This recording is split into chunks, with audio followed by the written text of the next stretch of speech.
I'm about to reveal the best settings for Fortnite Chapter 6 that will give you a huge FPS boost, while uncovering some pro level secrets to give you a competitive edge. I'll also showcase a full optimization guide featuring various network tweaks for lower ping, safe ways to optimize your GPU and even your RAM, and I'll also cover a ton of ways to lower your input delay. This video should benefit you no matter what PC or laptop you have. Starting off in the video settings though, I recommend full screen due to the fact it massively lowers your system latency over windowed full screen. However, if you do prefer windowed full screen because of the quicker alt tabbing out, then ensure that you use this setting so you don't feel a latency difference. Frame rate limit. Now I normally recommend using the in-game limiter to match your FPS to your monitor's hertz, but if you download an app called MSI Afterburner, then download River Tuner's statistics server as well. Once in game, if you then open it up, you can actually set your FPS cap inside of this. It's a much more effective method of capping your FPS to have more stable frame rates and overall less micro stuttering. While talking about monitors, you might as well check your monitor settings to see if there's any sort of overclocking option that could further increase your refresh rate. In addition, there might be a response time option too that could further lower your input delay. After fiddling with these specific settings, I do recommend you test your monitor to make sure you don't have any overshooting or anything like that. For rendering modes, I recommend performance because it's literally what each and every pro player is using, with good reason too, because with that lower graphical fidelity you can see the visual difference. It just improves visibility overall. When it comes to choosing low or high meshes, the low meshes, as you could imagine, is a lot lower quality, equaling more FPS, but it's not just that, there's a debris animation difference too, which is much more simpler on low, and you can see that's why most pros use lower meshes. As for 3D resolution, if you do want to lower your res to get slightly more FPS, you can lower this slightly, but I wouldn't go lower than 75 as it gets completely unplayable. For best visibility though, you want it on 100%. When it comes to textures, I highly recommend using lower textures as this makes a pretty big difference FPS wise. For brightness, as you can see, it's simply personal preference depending if you want a brighter or darker game. It's the exact same when it comes to colorblind modes. This is personal preference depending how you want your game to look. For view distance, most players do use near, but I recommend using a higher one due to the fact you can see more items and even builds from a much longer range without much FPS difference. One thing to note though, it doesn't affect the player view distance. No matter what the distance is, the player visibility is still around 280 meters. In game settings, there's a new setting called simple builds, which is designed for newer players to get into builds, which is good, but for competitive players, you shouldn't use this as there's a slight delay between edits. As for the rest of the settings, like edit on release, I recommend checking out this video on screen to learn more. Oh, don't forget in-game settings to turn off all the replay settings if you don't use them, as you can get a light FPS boost from that, along with disabling the energy saving modes too. Speaking of game settings, by the way, you can check out gamesettings.com for all the latest pro player settings in these three games. I'll have a link in the description below. For movement settings, the in-game movement itself and the animations have actually changed this new chapter, but if you are looking for the best settings, here are all of the popular values are found amongst pro players. Do keep in mind though that some pros like Peterbot still do not use custom diagonal controls. HUD and Retical ammo indicator should be used as it gives a visual for your remaining rounds. Damage numbers should be on cumulative as it does all the math for you. Retical damage feedback is personal preference out of these options, but most use hit only. Then you've got damage numbers scale, which can significantly help you see the amount of damage you've dealt. Oh, and for the rest of the HUD settings, if you turn off all the useless ones, you'll get a much clearer HUD. Another thing you'll see this chapter is pro players using custom crosshairs. Now, even though most of them are sponsored, you can get free apps like this on the Epic Games Store, so you know it's allowed and it's free. And to be fair, it works pretty well from my testing. For the best audio settings, you want to make sure sound quality is on high, 3D headphones are off, and visualize audio is turned on, as that's what all the pros are using. It's overpowered. Also, a lot of pros use these custom subtitle settings too. Next from that, head into the install options. In here, you'll see Save the World, which is the specific game files for that. If you don't play it, disable this setting. High resolution textures, these are required to make the game look a lot more beautiful in game, but if you disable this setting, it'll give you a slight FPS boost. DirectX 12 shaders, these are required to use the DirectX rendering mode. If you don't use this and use performance mode, you should disable this setting. And then you've got pre-download stream assets, which I like to keep enabled because if you didn't know, this pre-installs all the assets when you join the lobby, which prevents the assets from being streamed when you encounter them in game. So overall, if you copy these exact installation options, you will get more FPS. Now let's move on to some basic and advanced Windows optimizations. Now to begin, it's always a good idea to have a restore point. Even though I doubt you'll need it, it's better to be safer than sorry. For most people, around 10 gigabytes should be more than enough. After that, it'll create one in case you do need to roll back for any reason. Now you can head into the settings, into privacy and security, Windows security, device security. Under core isolation details, you will find memory integrity, which I like to disable. Now yes, this is a security feature, however it is very CPU heavy, so if you do disable it, you will get more FPS. However, if you are paranoid, you can just keep it on if you like. If you're careful about what you download, you should be fine, but at least while gaming you should have this off. Also inside threat protection, I like to go ahead and disable periodic scanning, as this can actually occur when you're gaming, and as you can imagine, that can cause stutters. It's something you should be scanning manually, not automatically. Next, we've got accessibility in the visual effects, where you can turn off the transparency effects, and as you can imagine, it turns off those translucent effects, which could give you a slight FPS boost. There's also animation effects as well if you don't want those. From there, open up the run box and type in system properties performance.exe, and this will open up the visual effects tab. If you click on adjust for best performance, you'll notice it unchecks all the settings, but what we need to do is tick these 5 essential ones,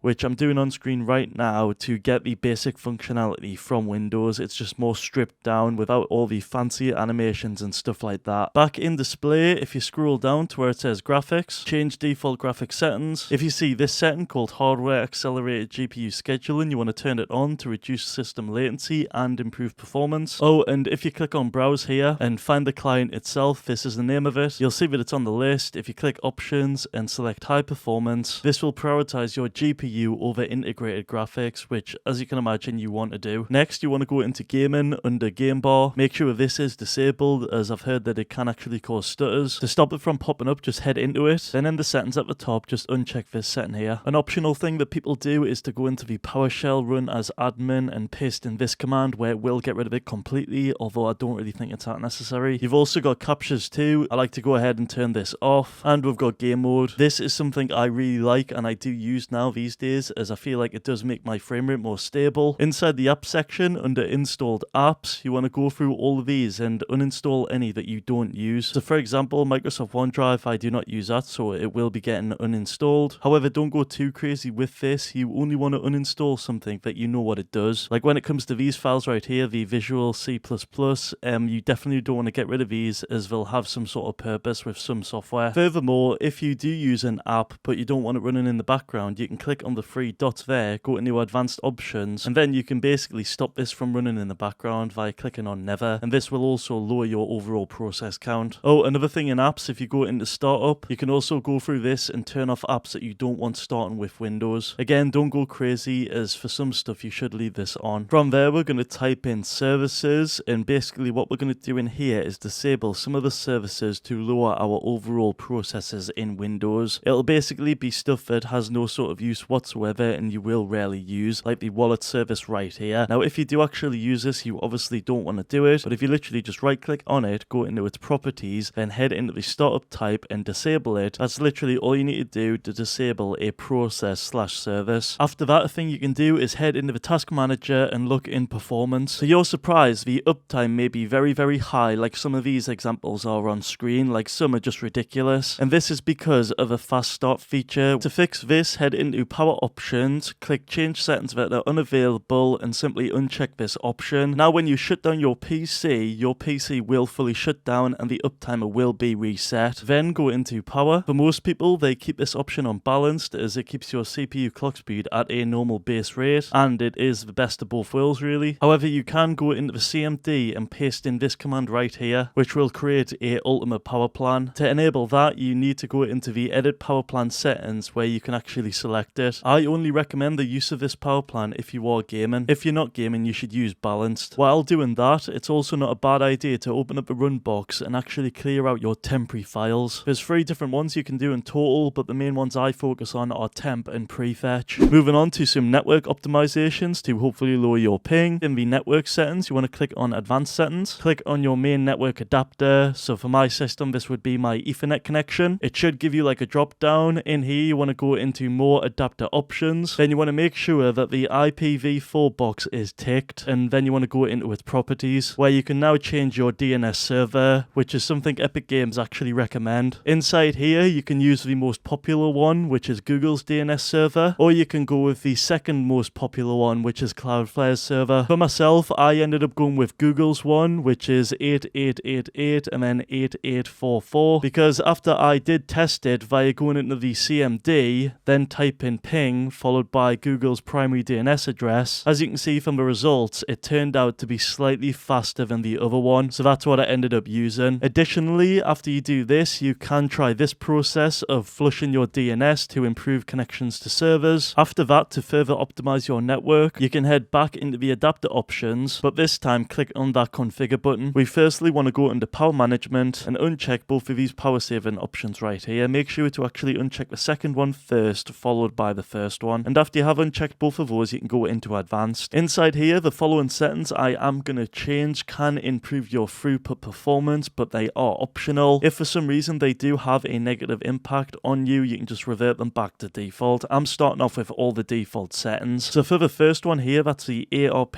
offload, or rather all the offload settings. I like to go ahead and disable them. As for flow control, I know this does sound kind of like counterintuitive, but I've read that the TCP itself has its own built-in flow control mechanism. So what I like to do is go ahead and disable this setting. Scrolling down, we've got another offload setting. Like I mentioned before, I like to disable all of these. Jumbo packet, ensure that's disabled. I believe it is by default. Under that, we've got some more offload settings I like to go ahead and disable. There's another one here, that's NS offload, get that disabled. And scrolling down, we've got some more offload settings, get all of these disabled like so. Got the last one right there, disable that. And finally, for these wake on settings, I like to go ahead and disable all of these. But like I mentioned, guys, these are optional. If for some reason you do have like any sort of negative effects, go ahead and set them back to default. It's that easy to fix it. Moving on, if you Google your mouse's software, so for example, if I use a Logitech mouse, I'll just type in Logitech mouse, then software. If you then open it up, what I recommend doing in here is using a high DPI, as this can prevent pixel skipping, where your aim may suddenly jump/skip a pixel, which can occur more so on older generation mice. I do think at the very least though, it is a good idea to raise your DPI above 400,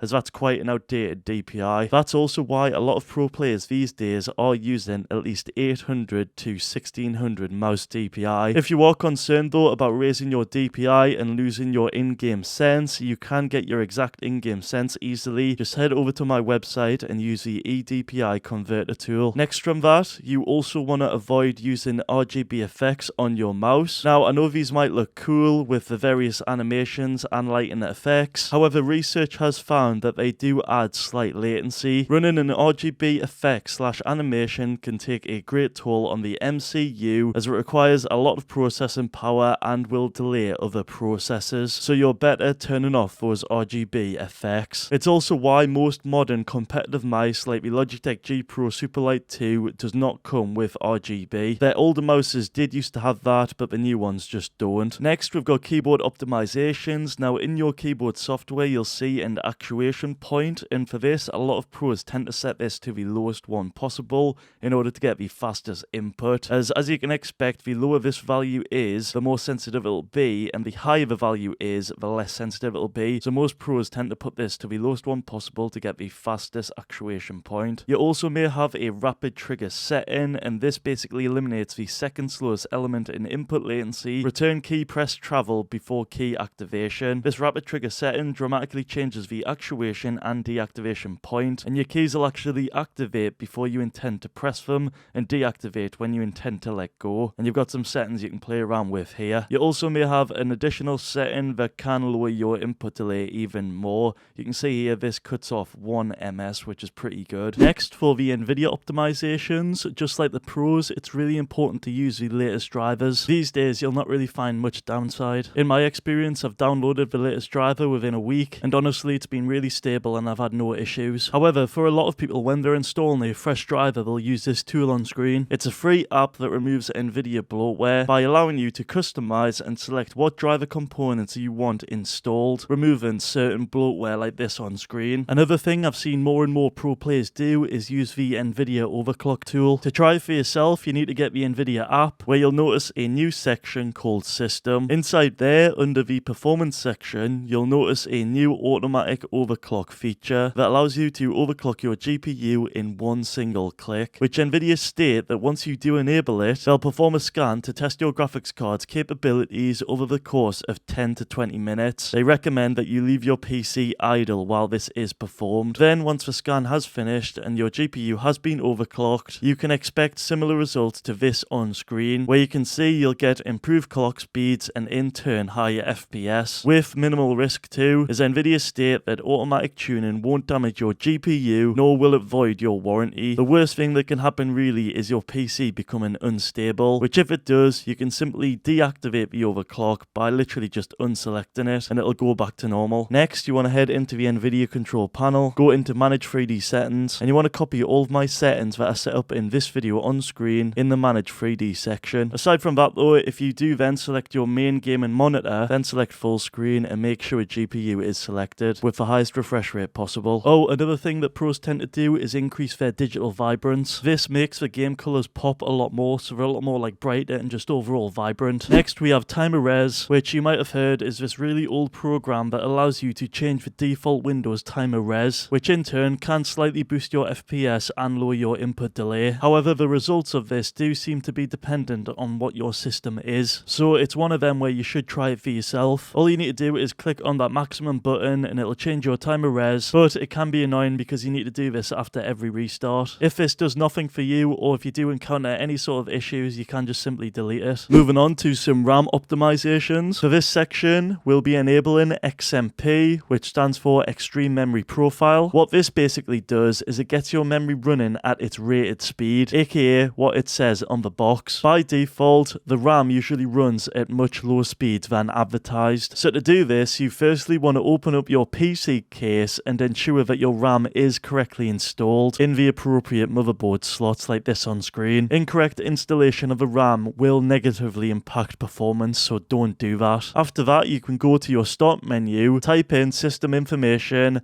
and find your motherboard's model. Then search online your motherboard's BIOS key to learn how to enter the BIOS, because once you are inside your BIOS, you want to locate the XMP or Extreme Memory Profile option. For most setups, you should just be able to select Profile 1. After that, if it is successful, you should see much higher RAM speeds right here in the BIOS itself. But to confirm that it did actually work, you can head back over to your desktop, press Ctrl, Shift and Escape to open Task Manager. Then under the Performance tab, if you head to Memory, you'll see in the bottom right corner details about your RAM speed. This RAM speed should now match the one that was advertised on the box. Without XMP enabled, you'll notice that this speed right here was previously lower, but as you can see, that's not the case and our RAM speed is high. This is great because with this higher RAM speed, you should in turn get much smoother gameplay, as with this faster RAM, it allows the CPU to access data more quickly, and that in turn can reduce things like game stutters. For a lot of people out there, the main cause for gameplay stuttering is having a really bad RAM kit or slower RAM, especially in games that are more CPU bound rather than GPU bound. These high RAM speeds are also great for people out there who stream and record while they actually play the game, as faster RAM can help manage these tasks much more efficiently. And finally, if you want to download game updates faster, open up the Epic Games Launcher folder, then locate the engine file. Inside, paste this command. And what this does is it increases your download speeds on the Epic Games Launcher, so you'll download game updates way faster than before. From there, head back into the Epic Games Launcher folder. You then want to open up Saved. Then inside here, you want to look for some web cache folders. Now for me, I've only got the one, but you may see these other two folders that are on screen right now.